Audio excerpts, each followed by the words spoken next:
एक गांव में सविता अपने पति के साथ रहती थी। उनकी नई नई शादी हुई थी। जी, मुझे एक छोटा पप्पी दिलवा दो ना। मुझे एक पप्पी रखने का बचपन से बहुत शौक है। अरे नहीं नहीं, कुत्ते को पालना तो बड़ा मुश्किल काम है। उनके रख रखाव में बहुत खर्चा आता है। नहीं नहीं, हम कुत्ता नहीं पाल सकते। ठीक है, अगर आप मुझे एक पप्पी नहीं दिलवा सकते तो आज के बाद मुझसे बात करने की कोई जरूरत नहीं है। मैं अब से खाना ही नहीं खाऊंगी। अरे यार, अब तुम ये इमोशनल ब्लैकमेल करना बंद करो। ठीक है, अगर तुम्हें कुत्ते के बच्चे को रखने का इतना ही शौक है तो मैं तुम्हें कल एक पप्पी दिलवा दूंगा। अब रोनी शक्ल बनाना बंद करो। फिर अगले ही दिन वो दोनों एक पेट शॉप पर जाते हैं। वहाँ सविता को एक सफेद रंग का छोटा सा पपी पसंद आता है। वो उसे देखते ही अपनी गोद में उठा लेती है। देखिए ना जी, कितना प्यारा बच्चा है, आप भी इसे अपनी गोद में लीजिए ना। अरे नहीं नहीं, मुझे कुत्ते बिल्कुल भी पसंद नहीं है। तुम इसे मुझसे दूर ही रखो। मैं इसका नाम टफी रखूंगी। अले मेरा छोटा बच्चा, अले अले अले, भूख लगी है। मम्मा आपको घर पहुंचते ही खाने को देगी, ठीक है? फिर वो दोनों उस पपी को अपने साथ घर ले आते हैं। फिर कुछ समय के बाद सविता एक बच्चे को जन्म देती है। टफी अब थोड़ा बड़ा हो चुका होता है। सविता, तुम इस टफी को हमारे मुन्ना से दूर रखा करो। इस जानवर का क्या भरोसा, कब हमारे मुन्ना को काट खाए। अजी, आप इसकी फिक्र मत कीजिए। मैं जानती हूँ टफी हमारे मुन्ने को अपनी जान से भी ज्यादा चाहता है। ये इसे कभी कोई नुकसान नहीं पहुंचा सकता। सब कुछ सही चल रहा होता है, तभी गांव में एक बच्चा चोर चुड़ैल की अफवाह सामने आती है। एक चुड़ैल रोज रात को गांव में आती और खिड़की से झांक झांक कर छोटे बच्चे की तलाश करने लगती।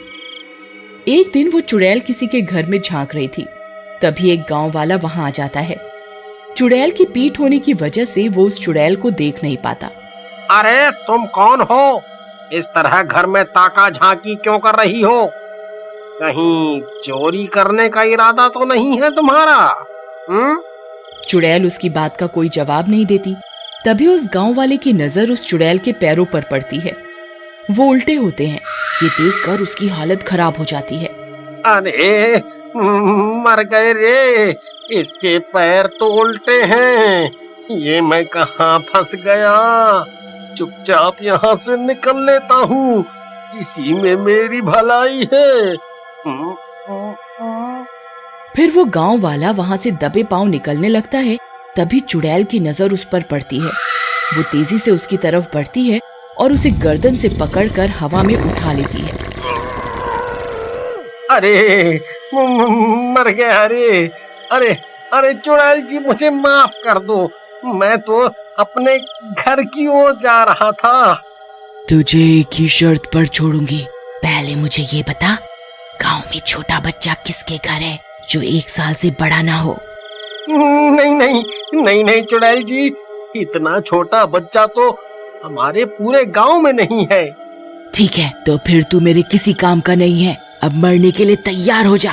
अरे रुको रुको चुड़ैल जी, रुको।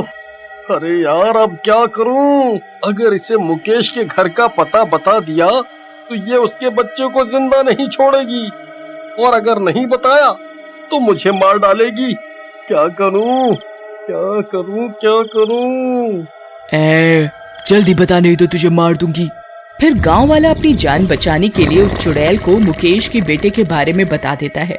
चुड़ैल जी, अब तो मैंने आपको बच्चे के बारे में बता दिया है, अब मुझे जाने दो है?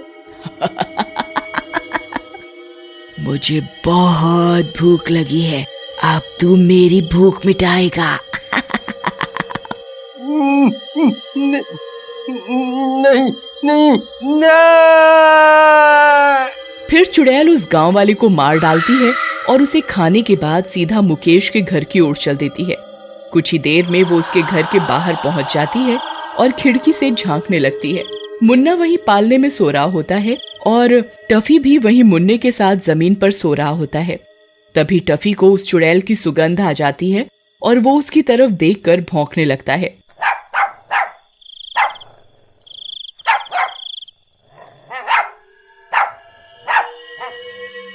चुड़ैल खिड़की पर खड़ी होती है। अरे यार, ये कुत्ता भी ना रात को भी सोने नहीं देता।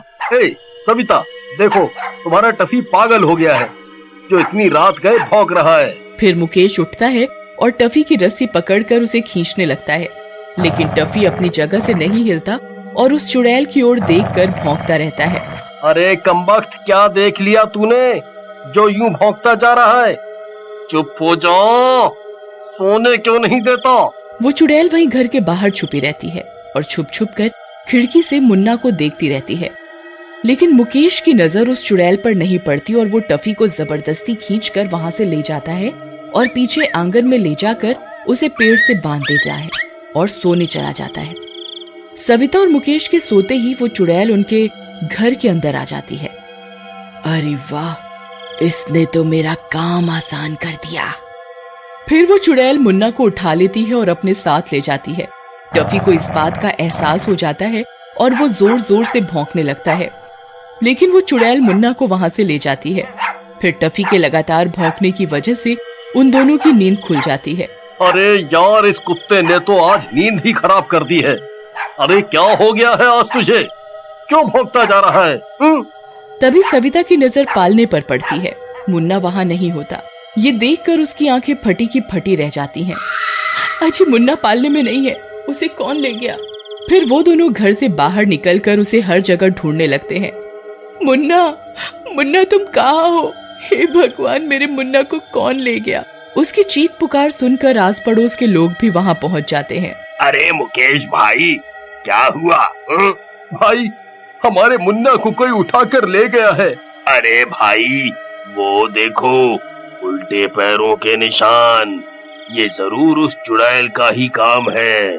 फिर वे सब लोग उन पैरों का पीछा करने लगते हैं, लेकिन कुछ दूर जाते ही वो पैरों के निशान घास में गायब हो जाते हैं। अरे ईका, ये निशान तो गायब हो गए। अब किस तरफ जाएं? वहाँ दूसरी तरफ वो चुड़ैल मुन्ना को लेकर रेलवे ट्रैक पर पहुंच जाती है और उसे ट्रैक के बीचों बीच रख देती है। अब मैं तेरी बलि इसी रेलवे ट्रैक पर दूंगी जहाँ मैंने अपना बच्चा खोया था। तेरी बलि देते मेरा बच्चा फिर से जिंदा हो जाएगा। फिर चुड़ैल मुन्ना को रेलवे ट्रैक पर बिठा देती है और खुद एक पेड़ के पीछे जाकर छिप जाती है और ट्रेन के आने का इंतजार करने लगती है। वहीं दूसरी तरफ सभी गांव वाले इधर उधर मुन्ना की तलाश में भटक रहे होते हैं, लेकिन उन्हें कोई सफलता हाथ नहीं लगती। वहीं टफी भी पेड़ से बंधा हुआ भौंक रहा होता है। उसे कहीं न कहीं एहसास हो जाता है कि मुन्ना की जान खतरे में है। वहीं दूसरी तरफ ट्रेन भी अपनी रफ्तार से मुन्ना की ओर बढ़ रही होती है। तभी टफी रस्सी को तोड़ने की कोशिश करने लगता है और रस्सी को जोर जोर से खींचने लगता है। कुछ देर कोशिश करने के बाद रस्सी टूट जाती है और टफी मुन्ना को सूंघता हुआ सीधा उसकी ओर दौड़ पड़ता है। अरे ये तो टफी है, ये कहाँ दौड़ा जा रहा है? ये कहाँ दौड़ा जा रहा है? अजी, ये मुन्ना को सूंघ सकता है, ये जरूर उसी के पीछे जा रहा है। फिर सब गांव वाले भी टफी के पीछे पीछे दौड़ पड़ते हैं और कुछ ही देर में रेलवे ट्रैक के पास पहुंच जाते हैं। वहां उन्हें जो दिखता है वो देखकर उनकी आंखें फटी की फटी रह जाती हैं। मुन्ना रेलवे ट्रैक पर बैठा हुआ होता है और सामने पीछे से ट्रेन उसकी ओर आ रही होती है।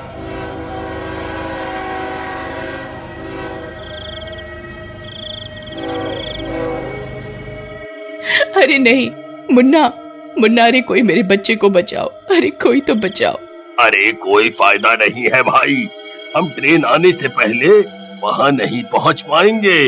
मुन्ना हमसे बहुत दूर है, हम इतनी तेज नहीं दौड़ पाएंगे। टफी, अब तू ही मेरे मुन्ना को बचा सकता है, जा टफी जा। तभी टफी अपनी पूरी रफ्तार से मुन्ना की ओर दौड़ पड़ता है। अरे जब हम इंसान कुछ नहीं कर पाए तो ये कुत्ता क्या कर लेगा? तभी टफी दौड़ता हुआ रेलवे ट्रैक पर पहुंच जाता है।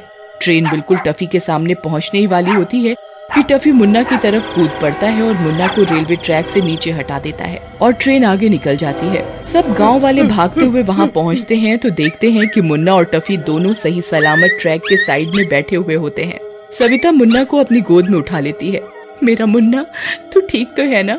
अरे नहीं, ये क्या, इस कुत्ते ने तो मेरा सारा खेल ही बिगाड़ दिया। कोई बात नहीं, अगली बार मैं बलि देकर ही रहूंगी।